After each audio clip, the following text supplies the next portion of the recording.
મને ઘણીવાર ગુજરાતના પાટીદાર સમાજ ઉપર ખરેખર દયા આવે. એ આપણા ભાઈ છે, ખેડૂતો જ છે, અને આજથી થોડા વર્ષો પહેલાં તો એ ખરેખર ખેડૂતોનું જીવન, એટલે એમને જેટલી ગુજરાતના પ્રગતિ માટે મજૂરી કરી છે એટલી કદાચ બીજા સમાજોએ ઓછી કરી છે. અમે પશુપાલન કર્યું, પણ પાટીદાર સમાજે તો ખેતી કરી, આ ગુજરાતને પરસેવો આપ્યો અને પોતાનો પરસેવો રેડ્યો. પણ અત્યારની જે પેઢી છે ને એને આ મજૂરી કરી નથી, એને ખબર જ નથી મજૂરી શું છે. પૈસો બહુ આવી ગયો, વિદેશ જતા રહ્યા, વિદેશથી પૈસો આવવા માંડ્યો, અહીંયા ધંધામાં મોનોપોલી થઈ ગઈ, અને હવે એ આ આરએસએસની અને મનુવાદી વિચારધારાની ઘૂંટી પી અને નીકળી પડ્યા છે કે અનામત હટાવો. ભાઈ તમે જોઈ આવો તમારી 2 પેઢી પહેલાં કે 1 પેઢી પહેલાં તમારા બાપાઓ અને વડવાઓની શું દશા હતી. એટલે એ પોતાની પાછળ વળીને નથી જોતા અને અનામત હટાવવા માટે આવ્યા છે. અનામત હટાવવાના આંદોલનો આપણે 85માં જોયા હતા.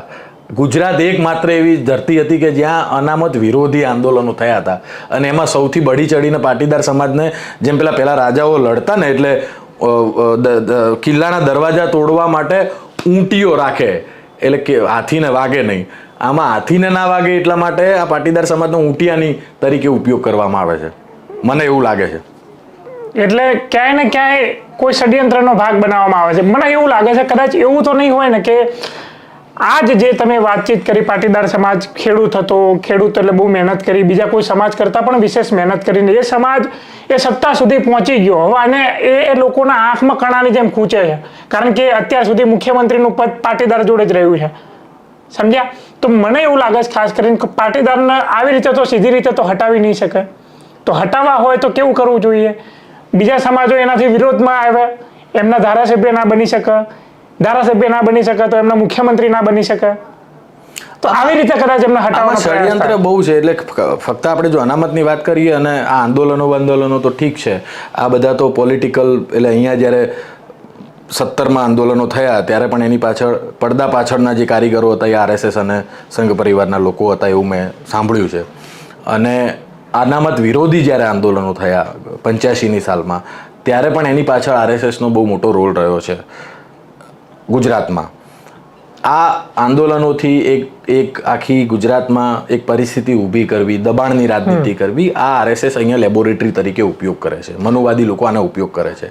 હકીકતમાં શું છે કે આખા દેશમાં જે પાવર સ્ટ્રક્ચર છે એ પાવર સ્ટ્રક્ચર અત્યારે ક્યાં છે તો તમે જોઈ શકો તો કેટલા ઓબીસી, એસસી, એસટી તમને સુપ્રીમ કોર્ટમાં જજ જોવા મળે છે? 0. તમને સેન્ટ્રલ યુનિવર્સિટીઓ જેટલી છે આખા દેશની, એમાં કેટલા તમને પ્રોફેસરો ઓબીસી, એસસી? પદો ખાલી પડ્યા રહે છે, પદો ખાલી પડ્યા રહે છે ને એમ કહે છે કે આ સીટ માટે કોઈ ક્વોલિફાઈ માણસ નથી મળતો. એટલે આવડા મોટા ભારત દેશમાં છેલ્લા 50-60 વર્ષથી જેને ભણવાનો અધિકાર મળ્યો છે, બ્રિલિયન્ટ લોકો જે ઓક્સફર્ડ જઈને ભણી આવે અને વિદેશની યુનિવર્સિટીમાં જઈને ભણી આવતા હોય, અને એવા લોકો જો અહીંયા આવીને ઇન્ટરવ્યૂ આપે ને એમાં તમને ક્વોલિફિકેશન નથી દેખાતું. યુનિવર્સિટીમાં વીસી ની અંદર વાઇસ ચાન્સલર ની અંદર તમે આપણા આખા દેશની હાઈકોર્ટો જોઈ લો, એમાં જે જજીસ છે, ટોપ જે પાવર સ્ટ્રક્ચર છે એ ક્યાં છે અને ક્યાં કેન્દ્રિત વધારે થઈ રહ્યું છે છેલ્લા આ 10-15 વર્ષમાં, ક્યાં વધારે કેન્દ્રિત થઈ રહ્યું છે એ પણ એક આપણે એને આ સર્વે કરવાની જરૂર છે. ઘણા બધા સર્વે આવતા હોય છે, કેટલા સાચા હોય છે, કેટલા ખોટા હોય છે, પણ મારું એવું માનવું છે કે જે આનો બહુ સરળ અને સારો રસ્તો એવો છે, આપણે બધા જ ભારતીયો છીએ. એ સવર્ણ સમાજ હોય, એ દલિત સમાજ હોય, એ પાટીદાર સમાજ હોય, એ આદિવાસી સમાજ હોય, રબારી સમાજ હોય, માલધારી સમાજ, આપણે બધા એક દેશના નાગરિક છીએ.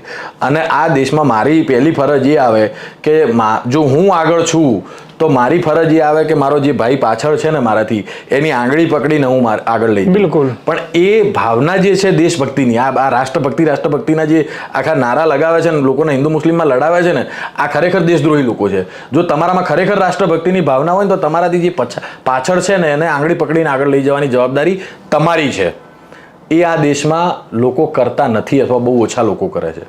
બહુ ઓછા લોકો તમને જોવા મળશે કે જે આ પ્રકારની પ્રવૃત્તિઓ કરીને બીજાનો હાથ પકડીને આગળ લઈ જતા હોય, એ નથી કરતા. અને વર્ગ વિગ્રહ, જાતિવાદ એટલો વધારે છે. પોલિટિક્સમાં તમે પર્ટિક્યુલર જાતિમાંથી આવતા હો તો જ તમને ટિકિટ મળે, તમે પર્ટિક્યુલર સમાજના, તમારો સમાજ તમારા એરિયામાં હોય તો જ તમને ટિકિટ મળે. અને આ બધું પાછું, આ નિયમો કોના માટે છે? આ પણ બહુ સમજ્યા જેવી વસ્તુ છે કે આ ઓબીસી, એસસી, એસટી માટે છે.